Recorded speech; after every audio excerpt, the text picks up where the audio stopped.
Fala, querido aluno e aluna do IMP Concursos, professor Léo Van Hout, para a gente dar continuidade à revisão do assunto Estatuto dos Congressistas, agora falando de imunidade formal, tá? E eu quero dizer, gente, perguntar que existe uma imunidade formal em relação à prisão, tá? Para o deputado federal e para o senador. E eu te pergunto, essa imunidade ela prevista na Constituição, ela é desde a expedição do diploma ou desde a posse? Desde a expedição do diploma, os membros do Congresso não podem ser presos, tá? Desde lá a expedição do diploma pela Justiça Eleitoral. Salvo qual é a primeira ressalva que a Constituição traz, gente, de possibilidade de prisão, a partir da expedição do diploma.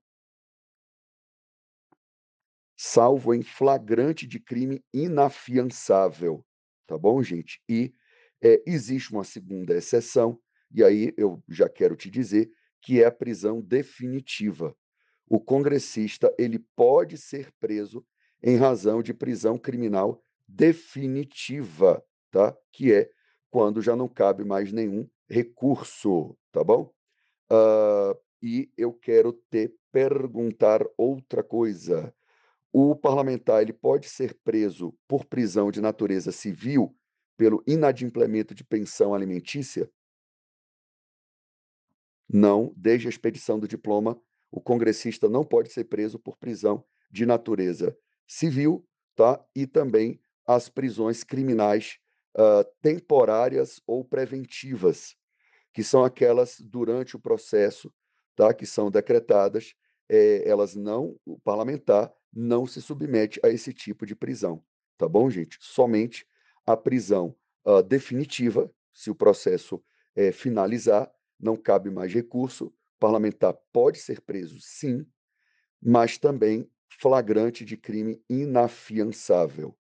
Gente, nesse caso de flagrante de crime inafiançável, os autos do flagrante são remetidos dentro de que prazo à casa desse parlamentar? 24 horas, tá, gente? Um prazo bem curto, 24 horas, para que essa casa, aprecie sobre essa prisão pelo voto secreto ou aberto. Voto obrigatoriamente aberto, nominal e aberto, da maioria simples ou da maioria absoluta, da maioria absoluta ou da maioria de seus membros, que é sinônimo, para que resolva sobre a prisão. E aí, pessoal, o que é que acontece? A doutrina defende, e eu acho interessante você levar isso, que para manter preso, eu preciso de maioria absoluta. Se não tiver uma votação para a de maioria absoluta, solta, tá bom? A, a, a decisão vai ser de maioria absoluta, ah, é o que está escrito no artigo 53, parágrafo 2º, mas eu preciso de maioria absoluta para manter preso, tá bom? É interessante você saber disso. E eu quero que você saiba também, lembrando os crimes inafiançáveis previstos na Constituição Federal, gente.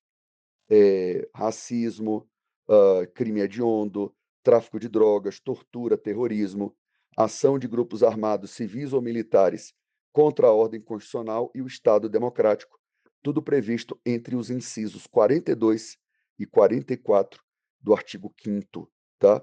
O parlamentar cometendo um crime desse aqui, um crime hediondo, um crime de racismo, tráfico, tortura, terrorismo, ação de grupos armados contra a Constituição ou o Estado democrático, isso seria, tá, inafiançável. Em flagrante, ele pode ser preso. Muito bem. Agora a imunidade formal quanto ao processo criminal, tá bom? Gente, recebida a denúncia contra o senador ou deputado por crime ocorrido após a posse ou crime ocorrido após a diplomação? De novo aqui, gente, o marco é a diplomação. Por crime ocorrido após a diplomação, o Supremo dará uma mera ciência, tá bom, gente? À casa respectiva, que, aí eu já vou te dizer, tá, gente? por iniciativa de partido político nela representado. Então, se a gente está falando de deputado, vai ser um partido político representado na Câmara. Se for um senador, um partido político representado no Senado, tá? E pelo voto, aí eu te pergunto, secreto ou aberto para poder suspender o processo? Voto aberto da maioria de seus membros, tá? Maioria absoluta, até a decisão final do processo criminal. Então, assim, o processo criminal pode estar quase terminando. Um partido político representado na Câmara dos Deputados pode pedir a suspensão, a sustação ou a suspensão do andamento do processo criminal. Pode pedir isso até que ponto, Léo? Até antes da decisão final, tá certo? A Casa Legislativa pode deferir essa suspensão do andamento da ação penal. Não é ação civil, tá? É apenas ação penal. Então, não inclui ação de improbidade administrativa, não inclui ação popular, não inclui nada disso, tá bom, gente? Então, eu vou trazer o conhecimento completo.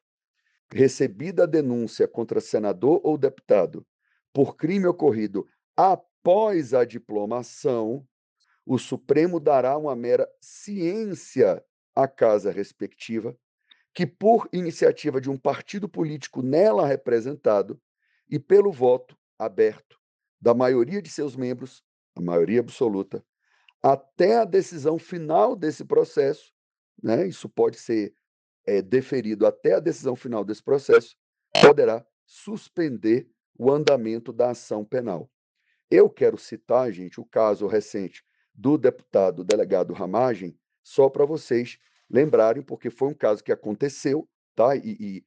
Foi a primeira vez, desde quando isso aqui foi instituído, em 2001, que a Câmara dos Deputados, tá, suspendeu um processo criminal contra o deputado delegado Ramagem, do PL do Rio de Janeiro, mas o Supremo entendeu que o processo criminal que ele respondia no Supremo, uma parte dos crimes tinham ocorrido antes da diplomação e, quando a Câmara dos Deputados suspendeu a ação criminal, foi apenas por crimes ocorridos após a diplomação, e aí essa parte ficou suspensa, mas não houve a suspensão da ação criminal quanto aos crimes cometidos antes da diplomação. E aí o que foi que aconteceu? O deputado delegado Ramagem teve o processo junto com o ex-presidente Jair Bolsonaro, né? Teve o processo criminal transitado em julgado, tá? E houve, né, então, a continuidade do processo criminal e o deputado delegado Ramagem, ele, antes disso acontecer, foi para os Estados Unidos, mas se ele estivesse no Brasil, ele estaria preso, porque prisão definitiva, prisão decorrente de processo criminal transitado em julgado, ele tem uma possibilidade de prender o parlamentar, tá bom? Mas a perda de mandato a gente vai discutir mais para frente. Estou falando de realmente prisão, a prisão decorrente de uma condenação definitiva pode acarretar a prisão do deputado, tá? Sendo que o, houve uma suspensão parcial do processo criminal e a outra parte, que foi por crimes anteriores à diplomação, ela continuou e teve um trânsito em julgado. Gente, era só para vocês visualizarem a situação do caso concreto.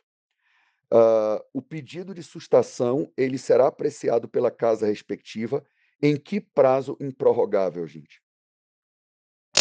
O pedido de sustação ele tem que ser apreciado no prazo improrrogável de 45 dias do seu recebimento pela mesa diretora. Se não apreciar, gente, aquilo vai ter que, né, ser encerrado e pode fazer outro pedido, tá? Mas um pedido tem que ser apreciado em um prazo improrrogável de 45 dias. Senão, aquilo ali caducou, né? Ficou sem efeito aquele pedido, faz outro pedido numa boa, é o que a doutrina diz. Gente, a sustação desse processo, uma vez concedida, ela suspende também a prescrição? Sim, suspende a prescrição enquanto durar o mandato. Suspender o processo criminal, suspende a prescrição enquanto durar o mandato, porque terminou o mandato, não vai ter mais sustação do processo, tá?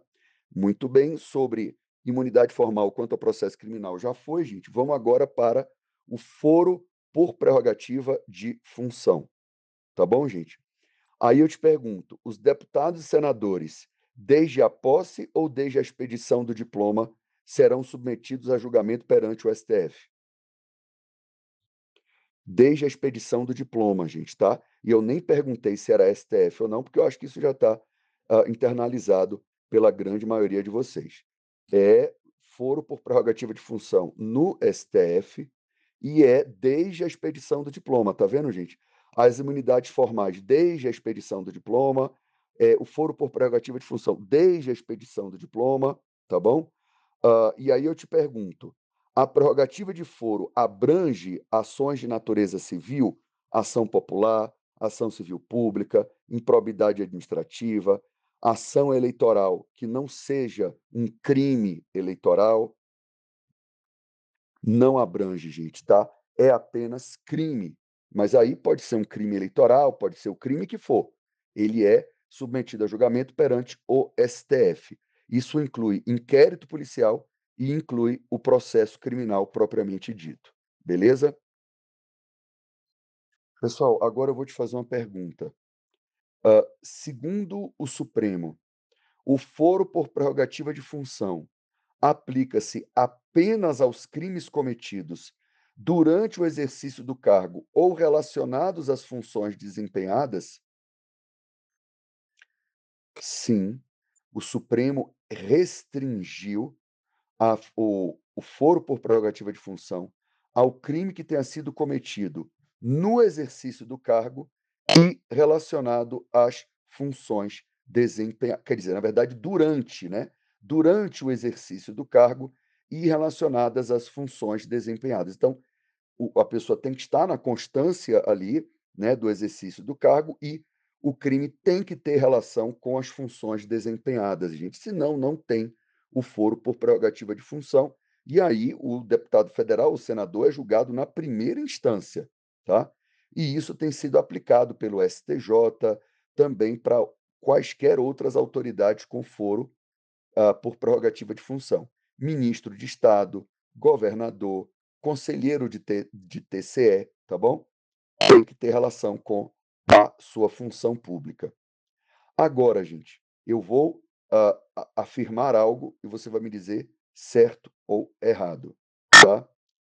A prerrogativa de foro para julgamento de crime praticado no cargo e em razão das funções, ela não subsiste após o afastamento do cargo, tá? Quando terminar o mandato, aí a prerrogativa de foro ela vai ser extinta. Errado, gente. A prerrogativa de foro ela subsiste mesmo após o afastamento do cargo, ainda que o inquérito ou a ação criminal seja iniciada depois do término do cargo, do exercício daquele cargo eletivo, daquele cargo efetivo, tá? Seja qual for, o sujeito pediu aposentadoria de um cargo efetivo ou, enfim, né, ele perdeu o mandato eletivo. Gente, uma vez no Supremo, tendo relação com o mandato, aquilo não vai mais descer para a primeira instância. Então, foi uma mudança de entendimento, foram 2 mudanças. Primeiro que só tem foro por prerrogativa se o crime tem relação com a função desempenhada. Mas, em segundo lugar, uma vez que grudou no Supremo, tá, com a função relação com a função desempenhada, nunca mais desce, ainda que o mandato tenha finalizado, tá, e ainda que o processo comece ou o inquérito somente comece depois do fim do mandato, tá bom? Isso é muito importante vocês saberem. A chance de isso cair na sua prova é imensa. E para finalizar, gente, deputado estadual e distrital têm as mesmas regras de imunidade do deputado federal e do senador, então é no território federal inteiro, com as mesmas observações que a gente falou e tem as mesmas imunidades quanto à prisão, quanto ao processo criminal, tá? E apenas uma curiosidade, o deputado, que isso cai menos em prova, o deputado estadual e do DF, ele tem foro por prerrogativa de função no Tribunal de Justiça, tá? Para crimes comuns, no Tribunal Regional Federal para crimes federais e no Tribunal Regional Eleitoral para crimes eleitorais, sempre na segunda instância, tá? Eh, e essa é a visão geral, mas o vereador não pode ter imunidade formal alguma ou foro por prerrogativa de função dado por Constituição Estadual, hã, por lei orgânica municipal, não pode. O Supremo já entendeu várias vezes que a Constituição Federal somente deu a imunidade material para vereador. Constituição estadual alguma ou lei orgânica municipal pode tentar dar imunidade formal ou prerrogativa de foro para vereador, só a imunidade material. Com isso, a gente encerra esse podcast, gente, e vamos para a próxima parte com aquelas desobrigações de testemunhar e por aí vai. Até daqui a pouco.